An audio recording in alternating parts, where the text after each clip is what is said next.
எதிர்பார்த்த மற்றும் எதிர்பாராத பணத்தை என்னால் ஏற்றுக்கொள்ள முடியும் அப்படின்னு மைண்ட் செட்டை மாற்றணும். இப்போ இந்த மைண்டு பணத்தை கொண்டு வர்றதுக்கு சில பிளாக்கேஜ் போட்டிருக்கு. அதான் நம்ம பார்த்தோம் இந்த டே 1ல, ரைட்? அந்த பிளாக்கேஜ் என்ன? பணத்தை பற்றி நெகட்டிவ் எண்ணங்கள்.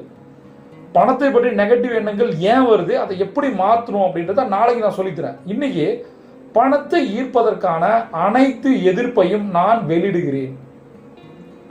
பணத்தை ஈர்க்க போறேன், சரியா? இப்ப என்ன பிரச்சனை? என்கிட்ட நிறைய சேலஞ்சஸ் இருக்கு, எனக்கு அப்டக்கிள்ஸ் இருக்கு, மைண்ட் அதை ஏத்துக்க மாட்டேங்குது. அதை நான் வெளியில தள்ளுறேன், துரத்தி விடுறேன். எதிர்ப்பே இருக்கக்கூடாது.